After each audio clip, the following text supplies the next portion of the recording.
found this stock image last night to go with my presentation, and I love it so much. I don't know why. It just kind of makes me smile. It's like that terrible stock imagery that you know is just way over the top, but it fits my personality. Hey, it's 3:15. We can get started. Okay. I know more people will be rolling in here.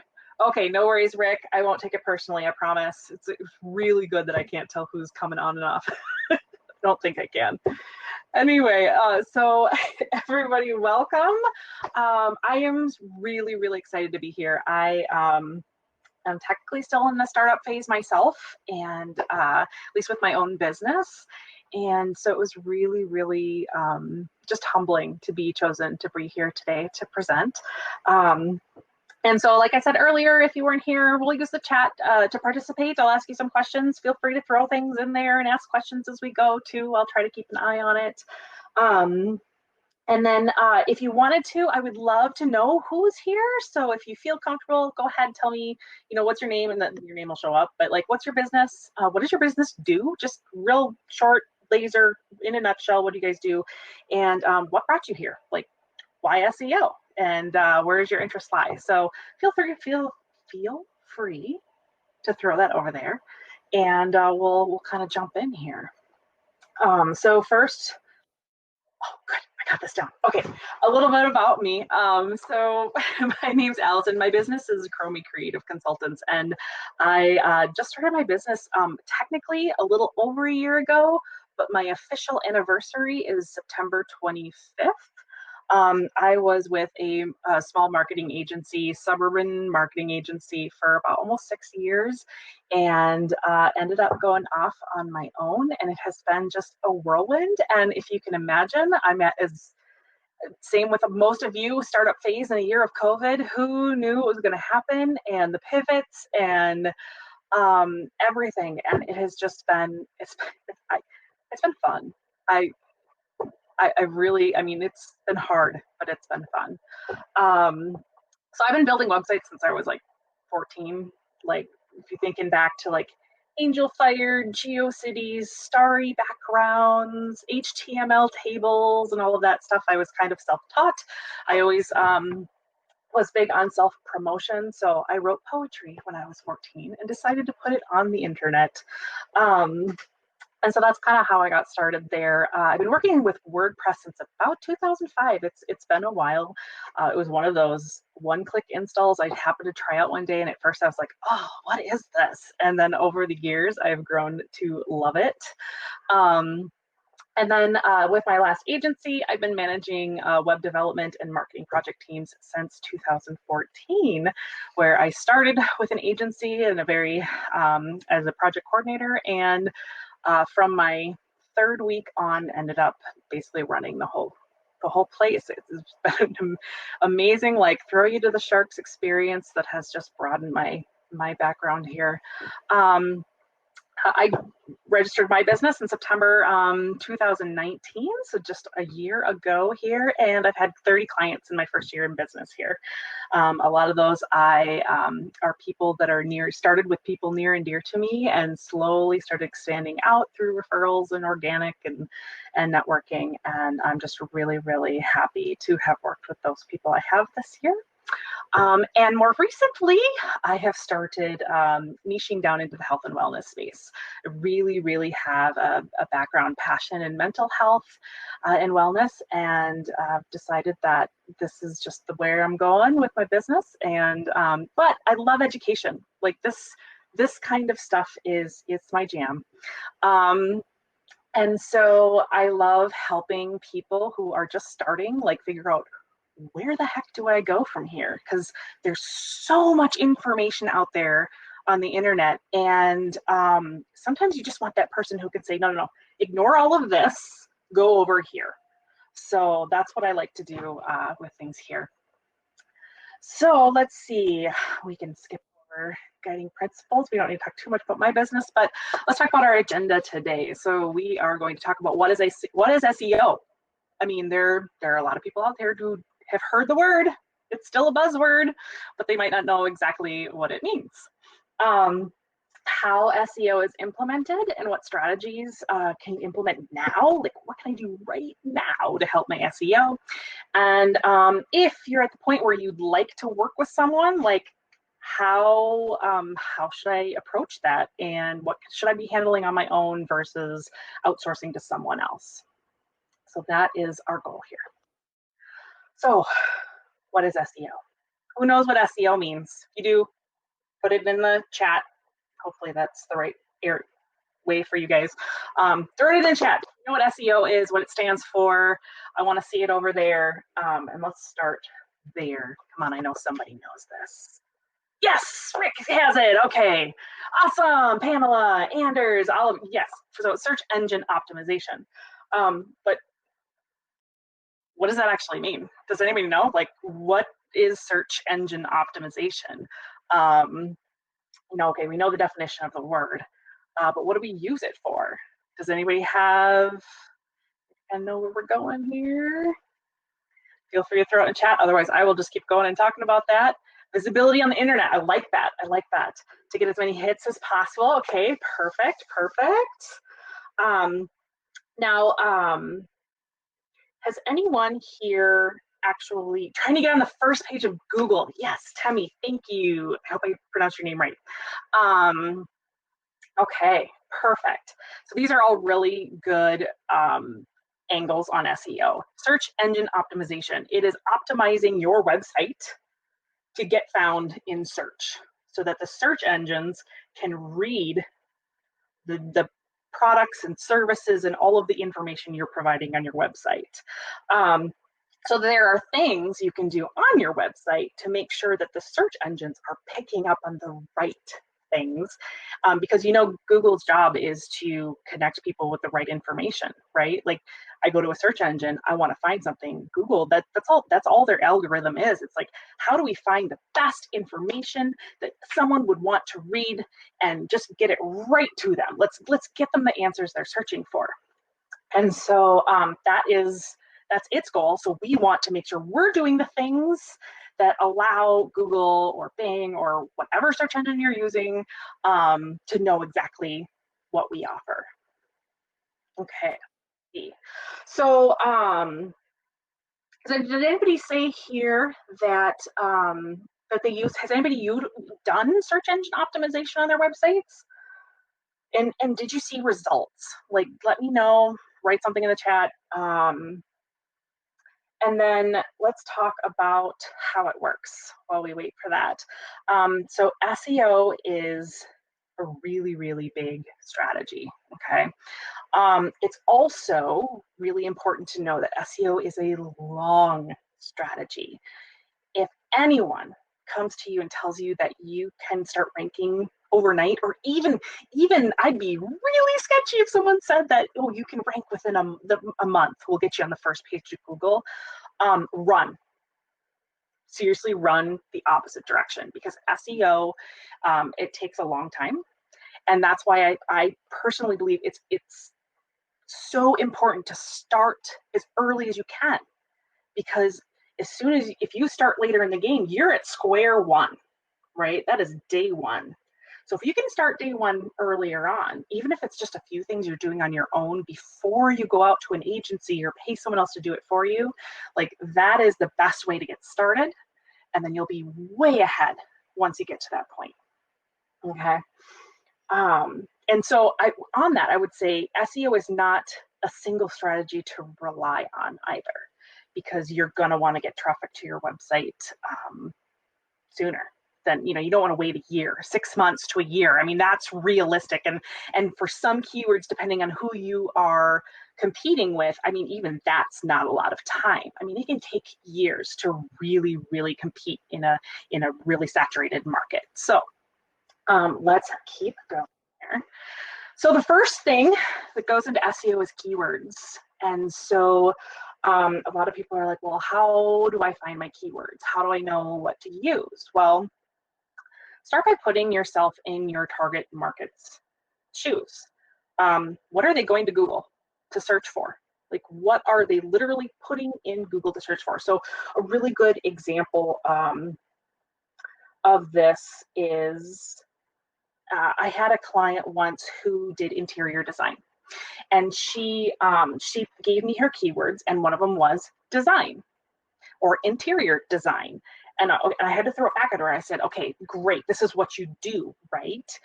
But consider, if I go to the internet, if I go to Google and I type in interior design, does Google know if I'm looking for an interior designer? Or do they think maybe I'm just researching interior design? They don't know, right? There's no intention in that sentence. So, so it's really good to make sure that you are clear on what people are searching. If I'm looking for an interior designer, I'm going to type in interior designer, interior designers near me. So that small that small change between that word can make a world of difference on who and what is coming up. And how you're coming up. You wouldn't want to optimize for interior design because you are competing with thousands upon thousands of other websites that have nothing to do with maybe even interior design services, right? Another example is to putting yourself in your customer's shoes. Maybe it doesn't even have anything to do with your service. So I work with a local agricultural nonprofit organization, and they are focused on providing fun, educational, and safe farm tours. And one of their members has an alpaca farm right outside Rochester. And I love this story because this is nothing I did. This is what they did. And it was just brilliant. I was like, oh my gosh, that is great. So he was optimizing for alpaca farms, seeing alpaca, that kind of stuff. And it just wasn't bringing in any traffic at all. But what he did was he changed it to things to do in Rochester. And all of a sudden, everyone was finding their farm. Everyone was calling and saying, hey, let's go see an alpaca, because they didn't know they wanted to go see an alpaca, but who doesn't want to go see an alpaca, right? So by really kind of putting yourself in their shoes, what are they actually looking for? They're looking for something to do, right? They're looking for something to do on the weekend. So in the end, it didn't have anything to do with their specific service. It was more about getting in front of all of those people. All right. So, I'm behind on my slides here. All right. So the other thing you can do is keyword research. So this is something that if you're looking for a free way to do this, I usually go right to Google Keyword Planner. And Google Keyword Planner allows you to type in keywords that that you're researching. It also allows you to put in your website.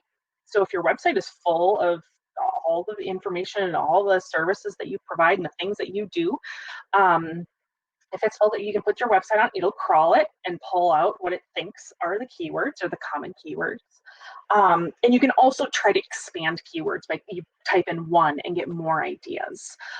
So this is something that's available to you through Google Ads. You don't have to be running ads, you just need an ads account. So yeah, you'll have to go put in your credit card, but if you don't run any ads, you're not going to get charged for anything. You can also do this through tools like Moz and SEMrush and Ahrefs and a whole bunch of other ones, but they are expensive. You're more likely to find an agency who's using those tools, who can do keyword research for you. So if that stresses you out, maybe that's a really good thing to delegate, right? So when you go in there, it's a matter of, it's going to show you, what is the keyword? So I typed in here, my keyword I provided was SEO, and it's telling me that 100,000 to 1 million people a month are searching SEO. That's a lot. But it also tells me that SEO services might be another idea, right? So it's going to allow you to kind of look at, okay, what are some ideas? And then you look at these numbers, because, depending on your service and what it is you do or what you're selling, you don't necessarily want these SEO would not be a good one. SEO services would be a far better keyword to optimize for, again, because of my designer thing in the beginning. And so we So we look at something more specific, and sometimes those numbers are a little lower, but think about what is the cost of what you're selling. If you're a tech startup and your services or your products are in the tens of hundreds of thousands of dollars, having a lower number of searches on those words is okay, because they are probably the exact right people looking for your service. And if you can come up to those 10 people and pull in one, well, hey, that's a month, right? I mean, that could be a good way to go. Now that's a little low. That was really extreme, but can you kind of get the idea? Let's see. Using feedback from Google. This is something not a lot of people realize unless they've had their website and analytics and all that stuff set up with an agency. So there's a tool out there called Google Search Console, and its job is to provide feedback to you from Google on your website. And so again, free. Register for Google Analytics. Make sure you're tracking traffic on your website. You can go into the admin settings and connect and create a Google Search Console account. And what this does is it's going to give you feedback in terms of, are there any errors on your website that you need to fix? You can submit what's called a sitemap, which is the list of basically all your pages to Google and say, hey, these pages exist, go check them out, right? That's your goal. And then it can also provide some of the queries that led to visitors. Now, you can't go into analytics and see what everybody's searching anymore. That's all privacy. It's all connected to IPs. And so you can't see that in there. But when you go to Search Console, it's no longer tied to that individual session. And so they can tell you a lot more information about what people are searching that either gave them an impression of your site. That means they saw your website listed in a search results. You didn't click on it, but they saw it there. So they were on that page. Or two, they clicked on it, right? So you can get a little more information on what keywords might be bringing people in already. And then if you optimize for it further, you can get a little more traction. So then there is a thing, keywords called, there are long tail keywords and there are short tail keywords. So kind of how it sounds, short tail are less specific. They're one to two words, I would say. Let's keep to that.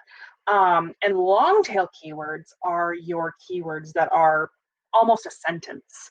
That might be what somebody's actually typing into Google. And so for me, SEO services versus how do I rank my website in Google, or how to rank in Google. So there's your long tail versus your short tail. Your short tail keywords are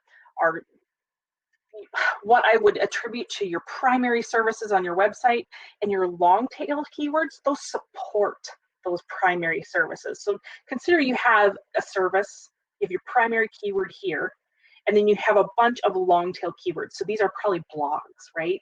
And they're all linking up to this one keyword, this one page over here. And what that does is it tells Google, hey, all of these pages on this site are linking to this page. This page must be really important. So let's give it a little more clout and move it up in ranking. So that's why when you have your keyword, this is great, but you need to start looking for long tail keywords to support it. The more content you have pointing to that keyword, the more important it looks. This just paraphrases again. I'm ahead of my slides. This paraphrases exactly what I was saying here. So SEO content. So content and SEO, you can't have one without the other. They are basically the same thing. Content is really, really important for SEO. It's not just about going in and doing your meta titles and descriptions. You need to do content. And so let's see, where am I in my notes? Oh man, I went past my notes. Let's do that. All right, so SEO content tips. When you're thinking about content, you want to think quality over quantity, okay? And I should have looked up this fact before I came here, but there was, I read a great blog, it might have been through Neil Patel, about how in order to get onto like the first page to rank for something, right? You want to do content, but it's not about just flooding the market with content, although it does help. It's about being consistent over time. And so there was a person, a blogger, and I apologize, I can't remember this person's name, but he did one post a month, one article a month. It was a really nice, long article, very quality article. His readers came back to it all the time, and he was doing it consistently, not very often, but consistently, right? And over, it took maybe a year or two, but he got there, right? He dominated for those keywords. Then you have a place like Huffington Post, who, when they first started their website, they and I, I'm not going to remember the exact timing, but I believe it was one article every 60 seconds, or maybe it was 3 minutes. Either way, that's a lot of content, and they got there a lot faster. But they also they flooded the content, which is great, and they got there faster, but then you have to maintain that. So they had to keep it. I like to think of SEO as a bucket, right? You can drip things in over time. Every drip that goes in is a piece of content, and you can fill that up really fast to get to the top, or you can fill it up really slowly. But either way, in the end, you will get to the top. It's just a matter of how much time. Now, over time, that water's, if you stop, that water's going to start evaporating, right? The level's going to start going down. And until you start back up again, you're going to have to start again and do it again. So it's really important to be consistent and have content that really speaks to your readers, to your visitors. Having people come back to your content time over time is always better than having someone come look and never come back. Let's see. What else? So including keywords in your content, I mean, that seems obvious, but make sure you are using your keywords and that you're linking your keywords. So if you write a blog and you talk about any of your services, make sure you're linking to those. It's also really good to link to pages off of your site, especially other websites that are authoritative. So if I'm linking to even an article that Google puts out, or Neil Patel or someone else, when I'm talking about SEO, that tells Google that if I'm linking to someone who knows what they're doing, who's already on top, Google goes, yes, you know what you're talking about. I'm going to, one of these days, I'm going to personify Google, I think, in one of my, my chats here. Anyway, the other thing is to craft a really great headline. So if nobody clicks, it doesn't matter if you're up top. It doesn't matter. If nobody clicks on it, nobody's going to see it. So crafting great headlines is another trick to SEO that's really important. And this study here showed that headlines with a number on them are 36% more likely to get clicked on than something without a number. So you think about all these clickbaity articles, 5 reasons to do this, 10 ways to do that, etc. They're out there because they work. And as much as you might not feel like doing something like that is okay, it's accepted. And the other thing is, if think of your readers. I mean, nowadays people like videos. People don't want to sit and read really long articles unless it's something they're really, really interested in. So how can you get a point across your point really quickly? Well, bullet points, right? 5 things, 10 things, because I guarantee you a very good majority of the people reading those articles are only going to read those headlines. But if you can provide value, even if it's just the headlines, they're more likely to come back later.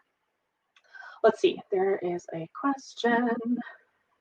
We just launched a new website in July. How long do we wait to see if our SEO efforts are working or if we need to make adjustments?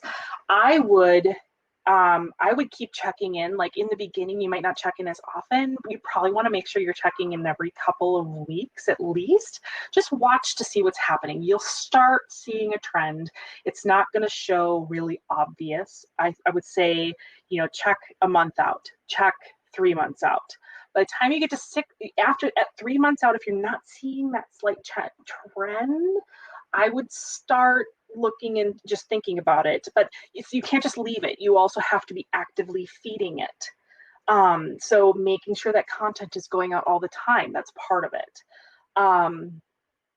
Let's see, if you're selling a product, would content, so this is interesting. So if it's a single product, then yes, you need content to support your product. If you have an e-commerce with hundreds of products, it's about optimizing all of those products. And so it might be less important for you to be writing content, but more important for people to be finding the specific product they need through optimization. Content would help as well. It just depends on how much time. Let's get real. Unless we are really well funded and can hire a team of people, most of us tend to put this kind of stuff on the back burner. And so I really feel it's important to find the things that are easy for you to implement, that you can create a habit out of. And then once you have that habit, you add on and you add another. I tell people, I'm like, if you hate blogging, blog once a month. Start there. Get used to it. Once a month. Write 12 blogs and post them out for the next year. Just something to get you going. And then once you're in your groove, add another one, and then add another one. And so it's that consistency. So how can you be consistent? I do a content planning workshop where I go into this in a lot more detail, and we talk about all the different ways you can do content. So I'll share a little bit about that at the end here, but that might be something of interest if you're not sure, like, what do I do? What do I write about if I have XYZ as my product? Okay, so tools, there are a lot of tools out there to help you get started with SEO. It just depends on where your website is built. If you're on WordPress, I highly recommend either Yoast or Rank Math. Rank Math is a newer SEO tool that just came out in the last, I feel like, year, but they are just killing it. I really think they're going to give Yoast a run for their money, and they offer a lot more tools inside their plugin than Yoast does. In fact, you have to pay for a lot of those features in Yoast. So I've actually started using that one entirely. I really like it. But if you're in Squarespace or Wix or something like that, they're starting to build those in. They're a little behind. I would say WordPress definitely has had the advantage. I've heard Squarespace does a really good job with SEO. I'm not that familiar with it because I don't do that much in Squarespace. But they're starting to come in. So a lot of those are building them into their systems versus plugins. But again, that environment is changing a lot. So sometimes it just depends on where you're at. What was that again? Pamela, can you give me a little more? I go too fast for my own good. Rank Math, is that what you're talking about? Here, I'm going to put it, if I can get my mouse to the right screen. There you go. It's in chat for anybody looking. Okay, now, but either way, all of these tools, all they are here to do is to help you easily implement the code necessary to talk easily to Google. That was a really long sentence, I apologize. So they are there to help you implement the code that speaks with the search engines, okay? That includes your title. Right here you can see in the example, Beginner's Guide to SEO, Search Engine Optimization from Moz. And then underneath that is the meta description. That's what people see in the search results. And that can be anything you want it to be. In fact, most programs will take the first couple sentences or so many characters and put it in there, but you have the ability to change that, which I always recommend doing, to give someone a reason to click. Don't just rely on those first two sentences in your content or on your page. Give them a reason. Here, in Moz does a great job here. New to SEO? Oh, yeah, okay. What's going on? Looking for higher rankings and traffic through the search engine. Yeah, okay. Oh my gosh, a beginner's guide. And they've given me a reason to click. I know exactly what I'm getting when I click on that article. So that's another really, really important thing. Let's see. Did that? Oh, that's okay. The other thing, I just want to I must have removed that slide. that you can also do this in code. This can all be coded in page by page. You don't need a plugin to do any of this. However, most of us are not developers and don't know the first thing about doing that. So these plugins and these tools make it easier for you as a business owner or whoever's in charge of the website to actually implement this. So with your content plan, it's about creating and executing. You want to use your keyword research to plan out a month or more of posts. I tell people, so there are kind of two schools of thought on this. You can either grab all your content and schedule it out and not think about it, which is great because you've had it done and you don't have to think about it. But it also goes against my thoughts on consistency. So it's really about finding, are you better at taking 3 hours one Sunday and just getting out like 3 blog posts that you can post over the next 3 months? If that's what works better for you, do that. If it's easier for you to say, okay, once a month, I'm going to sit down, I'm going to take an hour, I'm going to get this together and schedule it out, and then do it again and get in the habit of making, the 6th of every month, I'm going to do this, right? Again, it's all about that consistency. So once you've written them out, you can schedule them out over time. There are a lot of tools out there to schedule posts. Again, if you want to look into my content planning workshop, I talk about some of those. But what this really is about is building authority. So over time, SEO takes time. And we want to make sure we're putting out the content to get found in search over time. We also want to make sure that content is building authority so that when people get to our website, they know they can trust us because we know what we're talking about, right? We know our industry, we know our products, we know the problems that our clients and customers are having that our product solves. So that's really what you need here, because then you can add on other techniques to start driving traffic earlier. Let's get some content in your site so that it's not brand spanking new and like practically empty, so that we can start driving traffic through advertising and get more eyes on it, or guest post somewhere else and get people coming to your website. You want to have that base. All right. The other thing is technical SEO. This gets a little, I'll go through this quickly because this goes over a lot of people's heads, but things like speed really matter, especially more recently. I just redid my website and I paid someone to do my speed because I didn't have the time and I knew it mattered, right? So how fast your website loads matters. If your website takes forever to load, people are going to leave. They are not going to stay. It takes 0.05 seconds for a person to decide whether or not your website is credible. So the faster you can get that information to them, the better. Mobile responsiveness.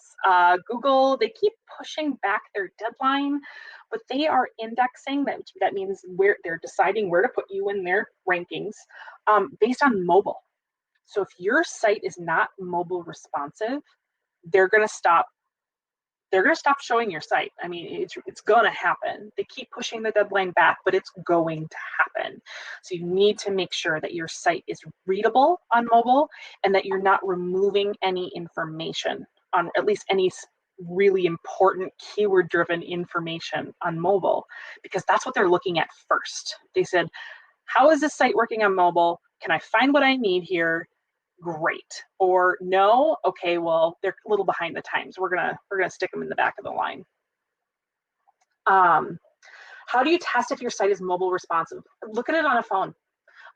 There's a lot of tools. There's browser extensions. There's ways to view that.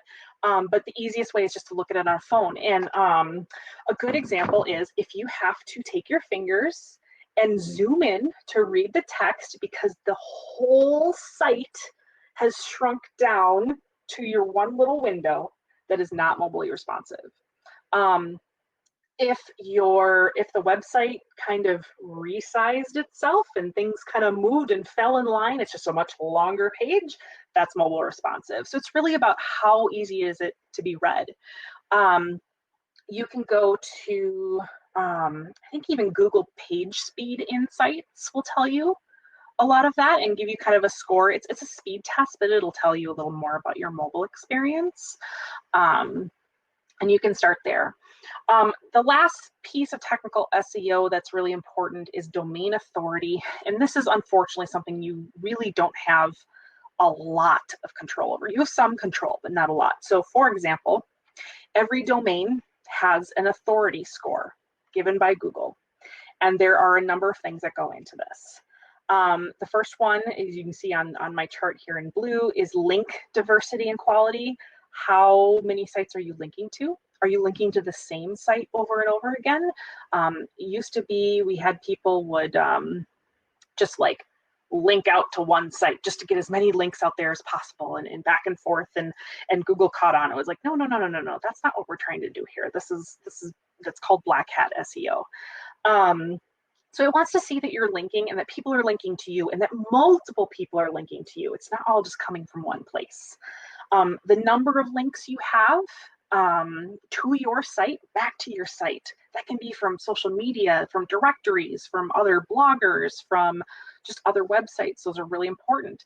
People are linking to you. Google goes, oh, they're important. Let's move them up, right? Social media mentions, that goes in there a little bit. The domain age, here's the part you really can't control. If you have a brand new domain, you just are where you are, okay? If your domain's been around forever, then you have a much heavier score inside that. Now, that doesn't help as startups, right? But it also tells you try not to change your domain over and over again. If you're going to do it, I always tell people, like, let's figure it out as early as possible because it does have an effect. But if it makes sense, don't let that stop you. It's just one piece of the puzzle. And then the last one is brand search volume. Are people looking for you? So those are the more technical pieces. I'm not going to go over those any further because that can get a little heavy here. So who can help? If you want to do SEO, you want to implement it on your site, you need to really think about the following things. How much do you want to spend? And how fast do you want to go? Okay. And what can you do? What do you want to take out on versus what you want to hire out? Because those three things will affect where you go. So for example, a freelancer who specializes in SEO is going to cost a lot less than an agency. But an agency might be able to give you a bigger, broader strategy that involves more than just doing meta titles and descriptions or whatever that freelancer has done. So it's kind of a give and take. It's also about how fast you want to go.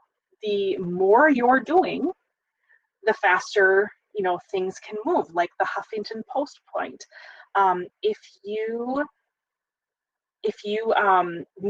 do a lot right away, it's going to take less time, right, to get there. But again, you have to then keep doing it.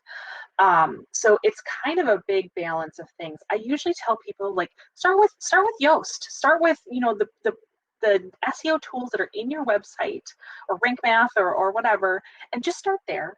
And then have some sort of content plan. Like, that is the simplest by far.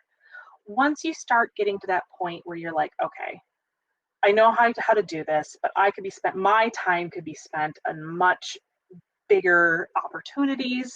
This is something that needs to be done, but it's not like a huge revenue generation yet.